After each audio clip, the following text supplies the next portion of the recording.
पूर्ण एपिसोड पाहण्यासाठी डाउनलोड करा सोनी लिव्ह ॲप।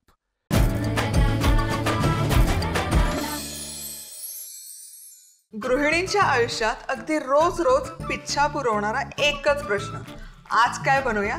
मी आहे ना उत्तर द्यायला। चला तर मग सुरुवात करूया खमंग खुसखुशीत सफरीला। तळ आपण करतोय तर मग कापण्या तर झाल्याच पाहिजे।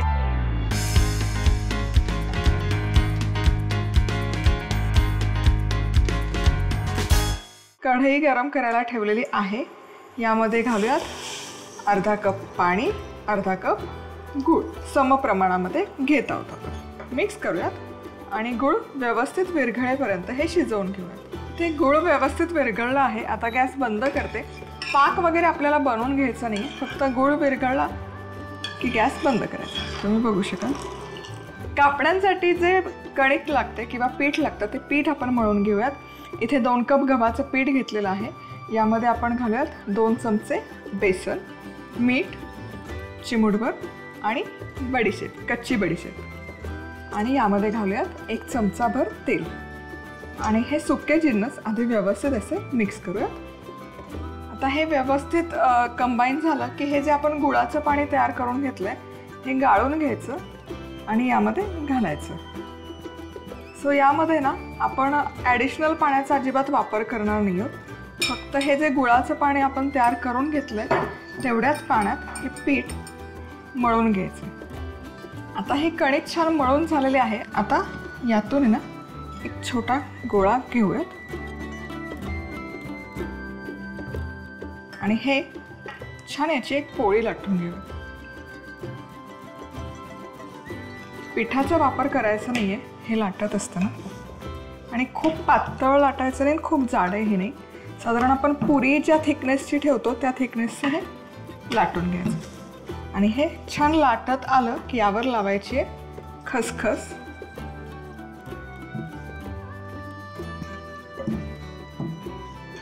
हे झालं की तुम्हाला हव्या त्या शेपमध्ये तुम्ही हे याचे पीसेस तयार करून घेऊ शकता।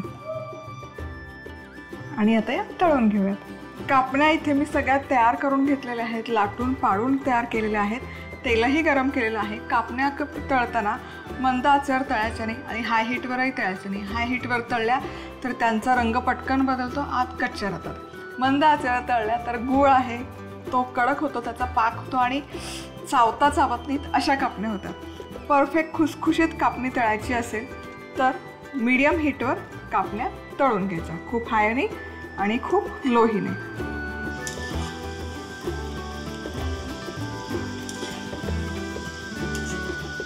आणि जी तुम्हाला अशी वाटते पटकन रंग बदलतं त्या कापण्या काढून घ्यायच्या आणि जाळीवर ठेवून द्यायच्या, म्हणजे त्या करपणार नाही।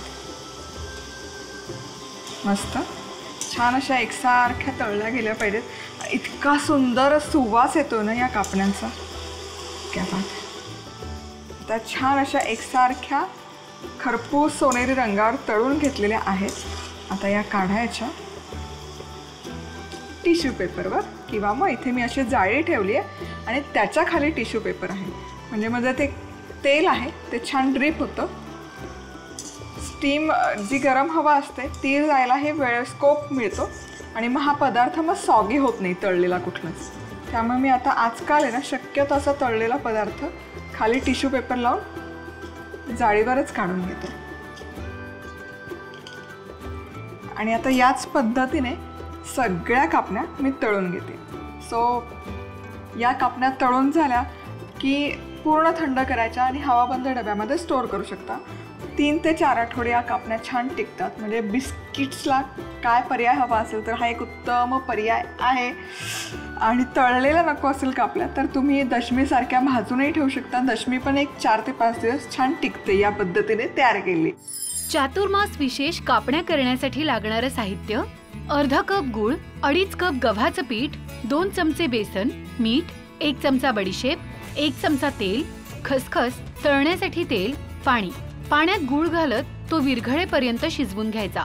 आता गव्हाच्या पिठात बेसन, मीठ, बडीशेप आणि तेल घालून हे मिसळून घेत यात तयार केलेलं गुळाचं पाणी गाळून घेत मळून घ्यायचं। आणि अशा पद्धतीने पोळी लाटत त्यावर खसखस घालायची आणि याचे असे काप करायचे। आता गरम तेलात मध्यम आचेवर या कापण्या तळायच्या। झाल्या आपल्या चातुर्मास विशेष कापण्या तयार। आज आपण आहे ना शेंगदाण्याचं पिठलं कसं बनवायचं ते बघूया।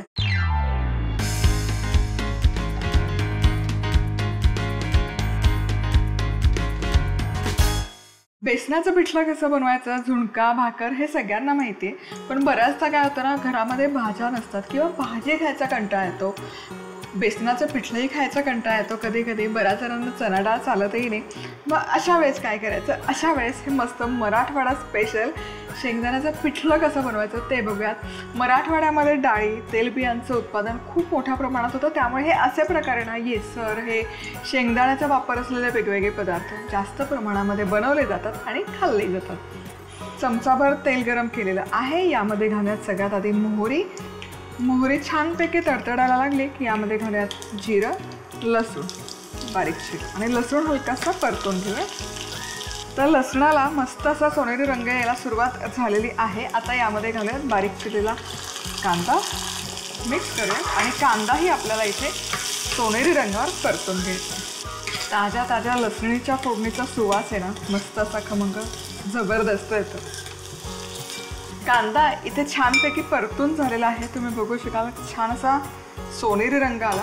आता पुढची स्टेप म्हणजे मसाला यामध्ये घालतो, बॅडगी मिरची, बाकी कुठलाच मसाला यामध्ये नाही घालत होता आपण, त्यामुळे लाल तिखट थोडंसं जास्त, मीठ चवीपुरतं, मिक्स करूया आणि आता यामध्ये घालूयात पाणी।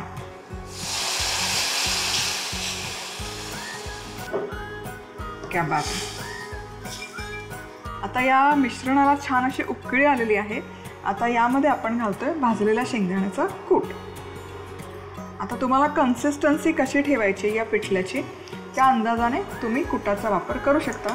जर अशी आमटी हवी असेल तर हे इतकं कूट पुरेसं आहे, जर आणखी दाटसर करायचं असेल तर आणखी कूट घालायचं। मिक्स करू, शेंगदाणे आहेत त्यामुळे जसं हे शिजत जाईल तसं दाटसर होत जाईल, त्यामुळे आम्ही आता आणखी यामध्ये कूट नाही घालणार। हे छानपैकी आता 5 ते 7 मिनिटं शिजवून घेऊ।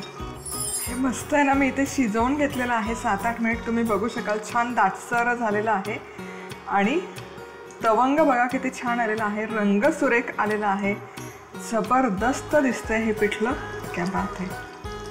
आता या स्टेजला यामध्ये घालूयात बारीक चिरलेली कोथिंबीर, मिक्स करूयात आणि हे मराठवाडा पद्धतीचं शेंगदाण्याचं पिठलं इथे बनवून तयार आहे।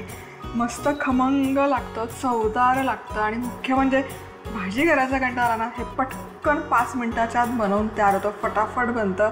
चातुर्मास विशेष शेंगदाण्याचं पिठलं करण्यासाठी लागणारं साहित्य: 1 चमचा तेल, 1 चमचा मोहरी, 1 चमचा जिरं, लसूण, कांदा, 2 चमचे लाल तिखट, मीठ, पाणी, भाजलेल्या शेंगदाण्याचं कूट, कोथिंबीर। मोहरी जिऱ्याच्या फोडणीत लसूण परतून घेत कांदा सोनेरी रंगावर परतायचा आणि यात तिखट, चवीप्रमाणे मीठ आणि पाणी घालायचं। आता उकळी काढून यात शेंगदाण्याचा कूट घालायचा आणि शिजवून घ्यायचं। वर आवडीप्रमाणे कोथिंबीर घालायची। झालं आपलं चातुर्मास विशेष शेंगदाण्याचं पिठलं तयार। आज आपल्यासोबत आहेत माधुरीताई, ज्या आलेल्या आहेत खास गुहागरवरून कोकणचे खास पारंपरिक पदार्थ घेऊन। सो ताई, तुमचं या आजच्या भागामध्ये खूप मनापासून स्वागत। सो ताई, आज आपण कुठला पदार्थ बघतोय? आज आपण केळ्याच्या पानावरची पानगी बघतोय।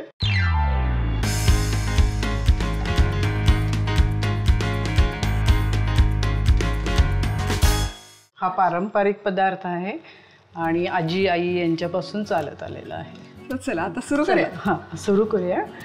आपण आता प्रथम 1 वाटी दूध घेऊया,